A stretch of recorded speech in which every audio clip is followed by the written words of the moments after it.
and welcome to Letter to Your 17-Year Self. Today we are with Sarah Gustafson. Thank you so much for joining me today. Thank you so much for having me. I greatly appreciate it. Awesome. So if you want to tell everyone a little bit about yourself, what got you into what you're doing now, a little bit about your story, anything along the way. Sure. My name is Sarah Gustafson. I'm a realtor with Janice Mitchell Real Estate in Worcester, Massachusetts. I Mhm. have been in the business now for about 13 years. I was in corporate America before I got into real estate, Mhm. and I was advised by someone in my life at the time that if I was going to work as hard as I was at what I was doing in corporate America, that I should open my own business. And so I did that 13 years ago. It was very challenging to transition from getting a paycheck every 2 weeks since I was 14 years old. I was very accustomed to that. I was accustomed to having vacation time and a 401k plan and all of those things. And then I made the jump into owning my own business, and it is a very different world. Mhm. So it took me a few years, I will say, to get used to that. But now, 13 years later, I couldn't imagine not owning my own business. Wow, that's awesome. Is there anything that you wish you would have known before you made the change that said, oh, even if it's really small tidbit, but wow, that would have changed, made it so much smoother, so much easier?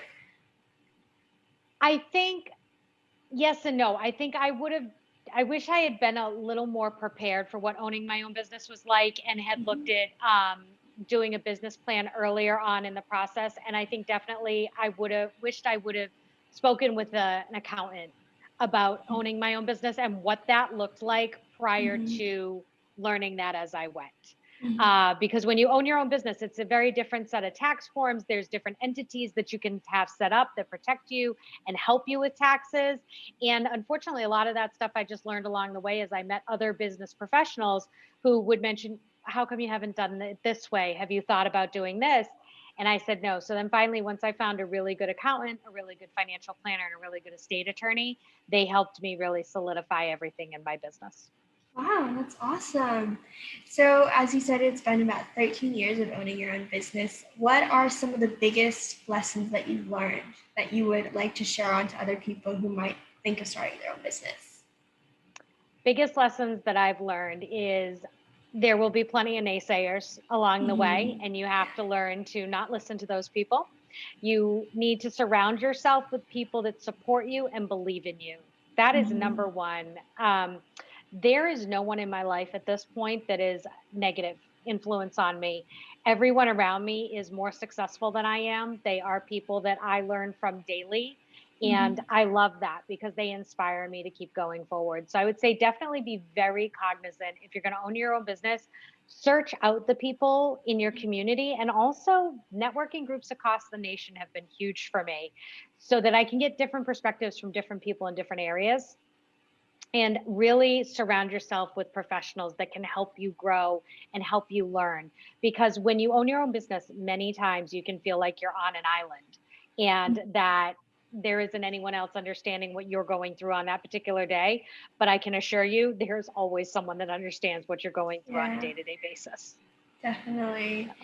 Um, what is what would you say is the biggest takeaway that you've learned from having your own business? Something that really changed your life, maybe outside of your business. I know a lot of people have said, "Wow, it's made me a more loving person, a more enthusiastic, passionate kind of person." Anything like that?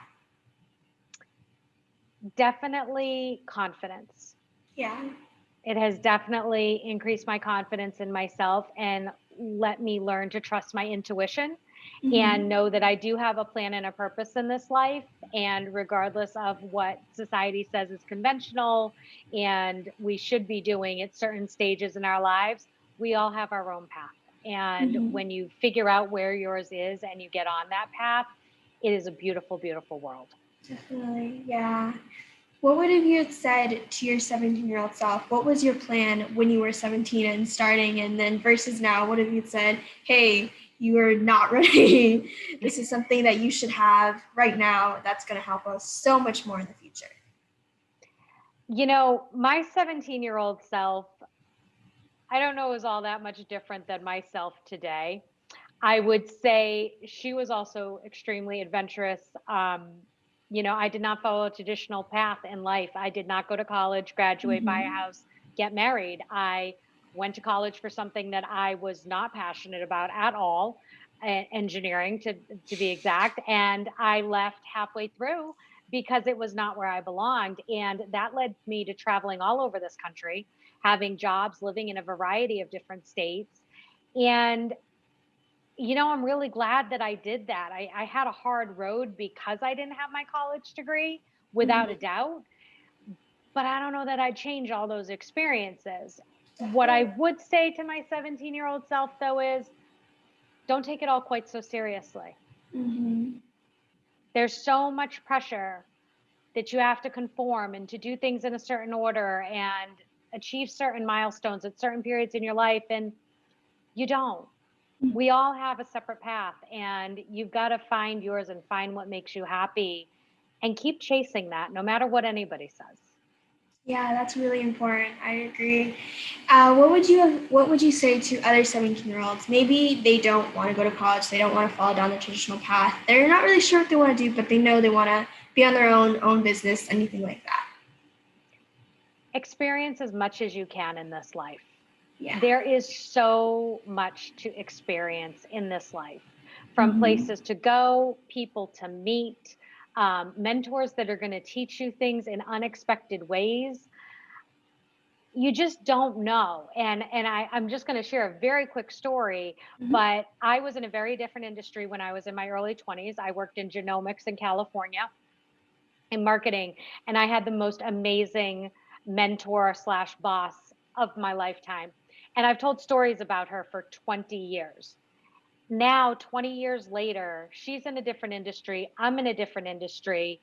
But through the way that the universe unfolds, sometimes we are now going to end up speaking together on a Oh, stage 20 years later. wow. And, that is just something I would have never anticipated when I That's had awesome. started out. Yeah. Yeah. And it's amazing how it came together because really there's no reason it should have come together, but it did.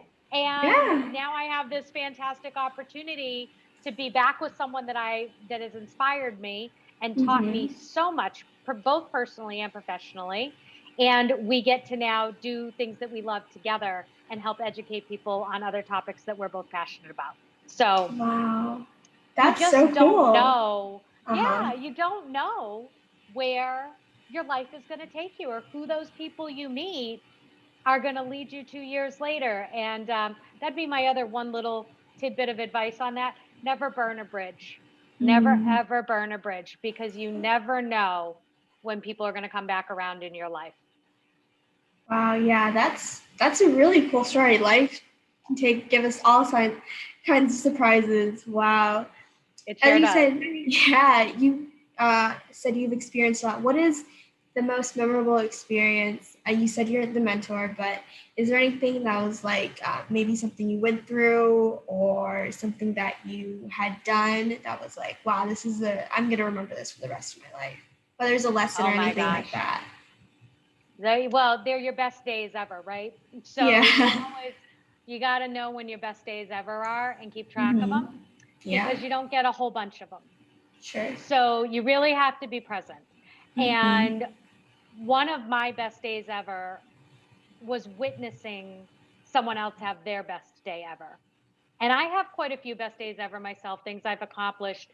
When I went to when I had dinner at the Eiffel Tower, that was easily one of my best days ever. That had been on my goal list since I was 14 years old. Oh my But gosh.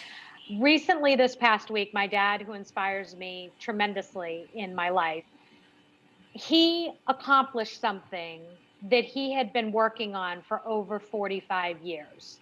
Wow. And you never really think of your parents as just individual human beings because they're your parents. They take Yeah. care of you. That's their role in your life.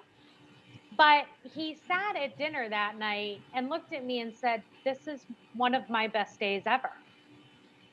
And it was a time when I really separated and I said, "Wow." And I saw him as an individual and a human versus being my dad, who's always so focused on my accomplishments and what I'm doing in life. And, you know, and it was the first time I looked at him and I said, wow, you had set a goal over 45 years ago and you did it. You did everything you set out to do.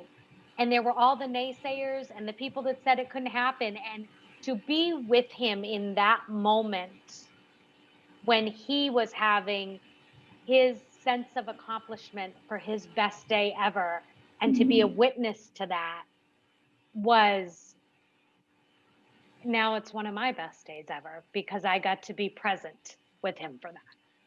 That's awesome. Thank you so much for sharing. That's wow. I can't even. That's a lot of great information. I'm kind of speechless. Before we wrap it up, is there any last tidbits you'd like to say? Maybe quote something that you'd come across, just a small thing that say, "Hey, it's really small, but this really changes a lot that we didn't know." So one of the Zig Ziglar quotes, my dad, if you have not heard of this series, it's very old at this point, but Zig Ziglar was a famous motivational speaker. And Mm-hmm. before I went to bed every night when I was a child, my father would make my sister and I listen to Zig Ziglar's See You at the Top series. And that's Mm-hmm. what we fell asleep to. So two things. One, be very cognizant of what you fill your head with. If you Mm-hmm. fill your head with very positive things come out. So by essentially filling my sister and I's head every single night with these positive messages, he ended up with two very successful daughters at what we do in life. And we have very positive attitudes because of that. But one of my favorite Zig Ziglar quotes is, "You will get everything in life you want if you help enough other people get what they want." Wow. And that is how I live every day, is just trying to help other people around me achieve their goals and dreams, whether it's through home ownership, self-development, um, just being a good human. And through that, I've been paid back 100-fold in what I've received in gifts. Wow. Thank you. That is really amazing information. That, oh my gosh, I that's so awesome. Thank you so much for sharing. Thank you so much for taking the time out and talking with me and sharing all this great information. I know I've learned so much. So thank you so much and have a great day.